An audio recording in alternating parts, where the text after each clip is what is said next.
In modern-day Scotland, two American tourists visit a local pub. Inside, they take a close look at the famous photo of the Loch Ness Monster, but an old man tells them that the photo is a fake, and that there is more to the story than they think. The couple sit at his table and settle in for the whole story. In 1942, during World War II, a boy named Angus McMorrow stares out at the water.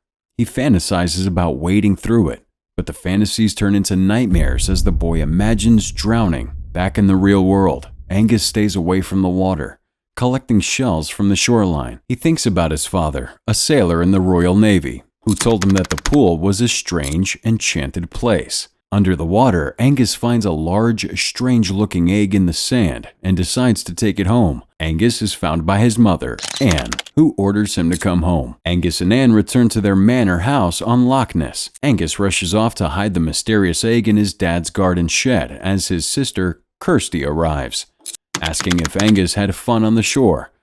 Anne reminds her daughter that Angus doesn't tend to have fun these days. In the shed, Angus takes a moment to cross off another day without his father.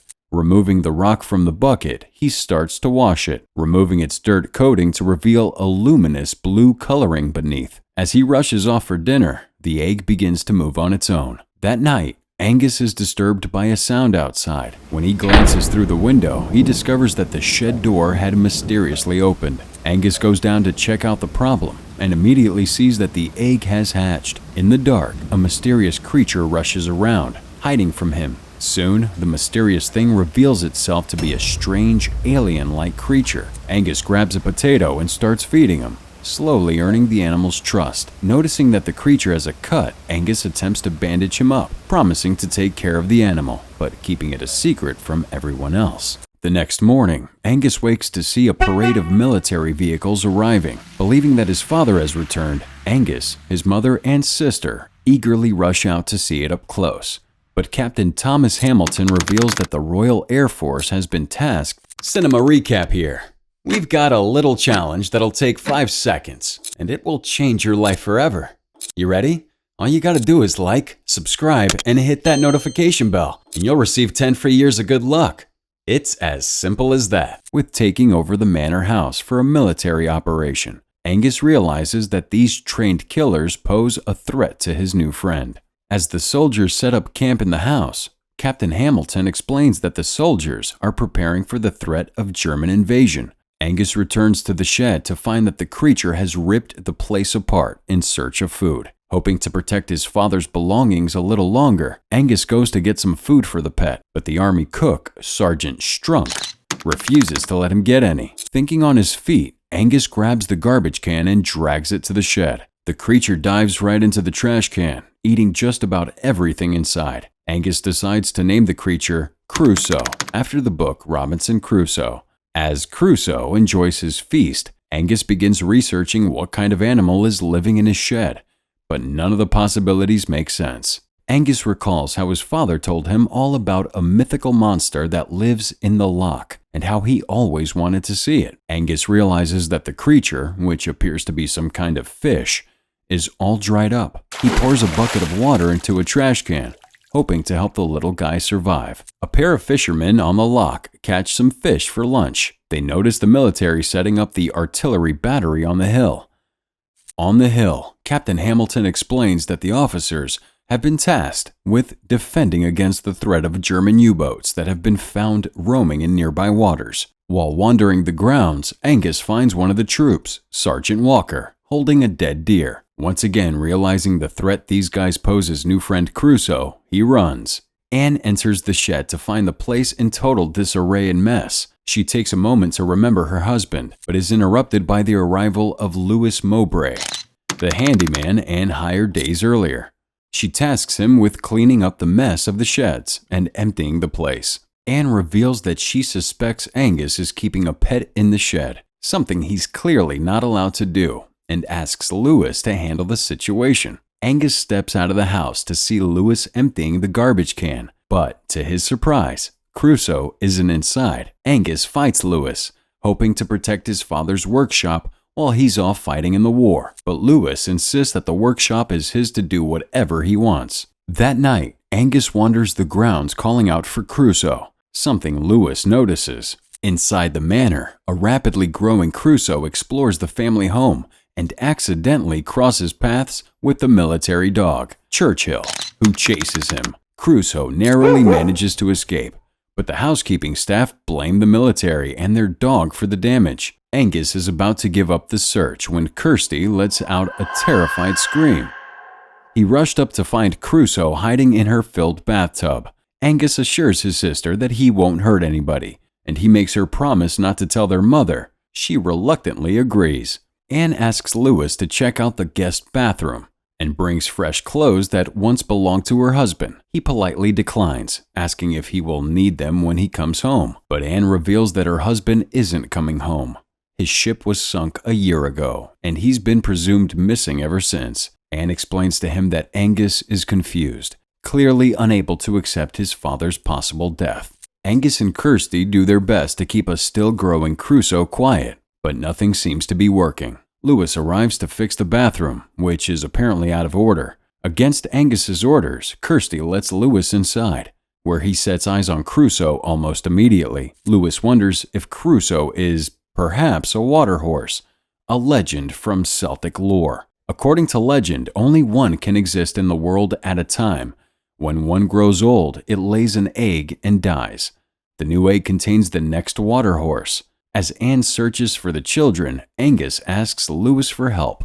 Before Anne can enter the bathroom, Kirsty and Lewis distract her, claiming that they were helping Lewis investigate the problem. And, thanks to them, they fixed it. Anne's suspicions get the better of her, as she heads into the bathroom regardless.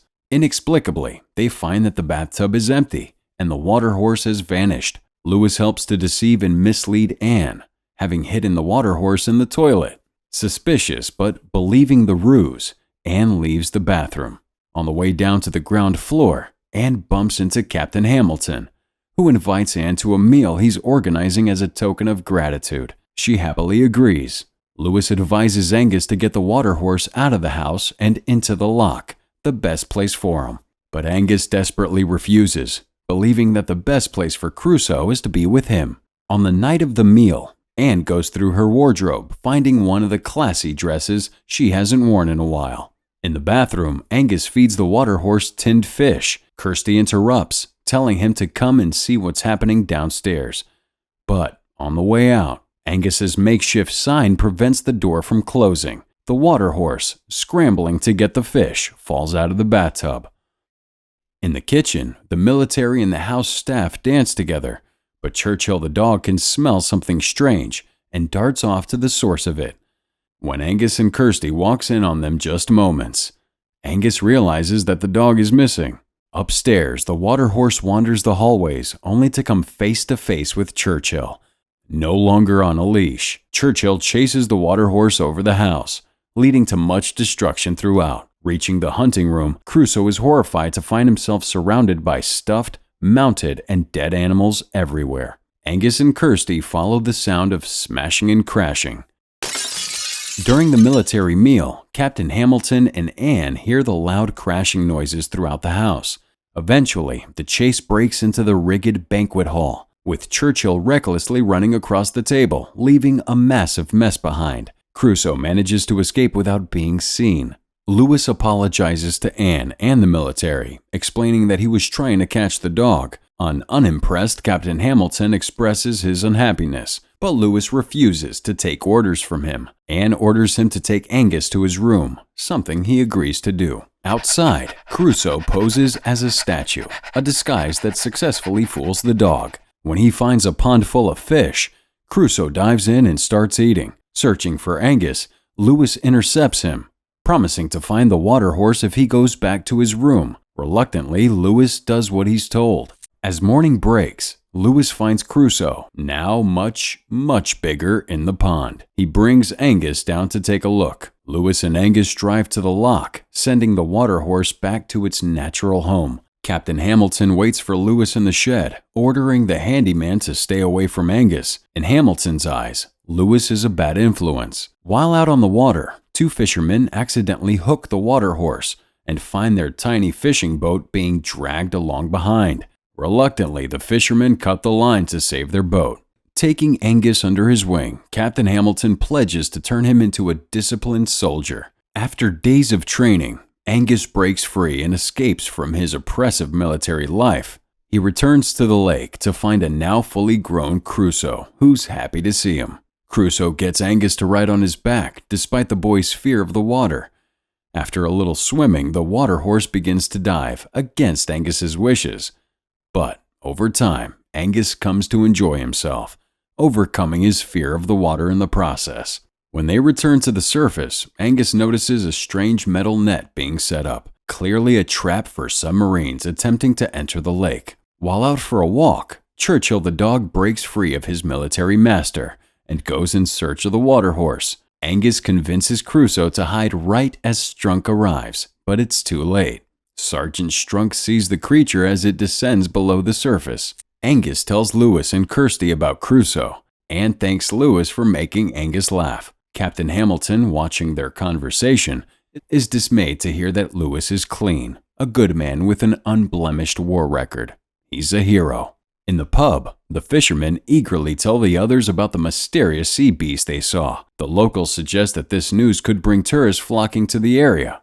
The next day, the fishermen arrive at the lock with a camera, preparing to get a photo of the creature in hopes of getting rich. Meanwhile, Captain Hamilton takes Anne and the children to see what they're doing at the lock. Hamilton reveals that the military is about to practice firing cannons into the lock. Angus tells his mother about the creature in the lock, but she doesn't believe him. Kirsty backs him up, but it's no good. The cannons are fired into the lock, many of them almost hitting Crusoe. Angus tries to interrupt the firing, angering Hamilton. After telling Anne that her son needs discipline, the family are sent home. Realizing that the creature will never resurface after the bombardment, the fishermen decide to stage a fake photo of the Loch Ness Monster, the famous surgeon's photo. For a month, Angus is sent to his room at 6 every night and not allowed to leave. Seeing the fake photo in the newspaper, Sergeant Strunk reveals that it's exactly what he saw in the lock. Sergeant Walker eagerly vows to go hunting for the creature. Kirsty quietly breaks Angus out of his bedroom prison with Lewis's help.